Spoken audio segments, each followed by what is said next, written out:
আলাইকুম ওয়া রাহমাতুল্লাহ। যে যেখান থেকে ভিডিওটা দেখছেন সকলকে আন্তরিক শুভেচ্ছা জানিয়ে শুরু করছি। আশা রাখি আপনারা ভালো আছেন। আমি ইনশাল্লাহ আপনাদের দোয়া ভালো আছি। আজকে আমি যৌনরোগ নিয়ে কিছু কথা বলবো। বন্ধু, এটা যৌনরোগ, তার সাথে যাদের ডায়াবেটিস আছে, ডায়াবেটিসের কারণে যাদের যৌন সমস্যা হয়েছে, যারা সেক্স করতে পারেন না, দাম্পত্য জীবনে অমিল কলহ, তাদের জন্য এটা খুব উপকারী। এরকম পরিবারে দেখা যায় স্বামী স্ত্রী দুজনেই যৌনরোগ আক্রান্ত বা ডায়াবেটিসে আক্রান্ত। স্বামী স্ত্রী উভয়ে যদি খেতে পারেন তাহলে আপনাদের যৌন আকাঙ্ক্ষা ফিরে পাবেন এবং লিঙ্গ উত্তেজিত হবে, সহবাস করতে পারবেন। ডায়াবেটিস একটা ভয়ঙ্কর রোগ, আবার এটা আল্লাহর নিয়ামত, যে যেভাবে নেয়।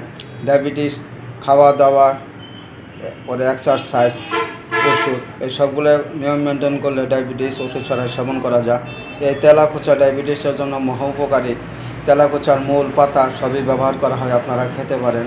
ডায়াবেটিস সাথে যাদের যৌন রোগ আছে তারা কিভাবে সেবন করলে ডায়াবেটিস কন্ট্রোল থাকবে এবং যৌন রোগও ভালো হবে, সেই আলোকে এই যে ডায়াবেটিস তেলাকুচার পাতা, এটা আপনারা শুকাবেন।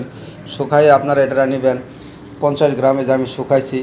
এই শুকনা পাতা নেবেন 50 গ্রাম। এটার সাথে আপনারা আমলকি নেবেন 50 গ্রাম। এটার সাথে আপনারা জয়িত্রী নেবেন 50 গ্রাম। এই তিনটা একত্র করে আপনারা চূর্ণ করবেন। চূর্ণ করে 1 চা চামচ করে সকাল সন্ধ্যা কুসুম গরম দুধ দেওয়া সেবন করবেন। এভাবে যদি আপনারা সেবন করতে পারেন তাহলে যাদের ডায়াবেটিস আছে, যৌন আকাঙ্ক্ষা, যাদের লিঙ্গ উত্তেজনা হয় না, সহবাসের স্থায়িত্ব হয় না, বীর্যটা পাতলা, তাদের সুন্দর কাজ করবে।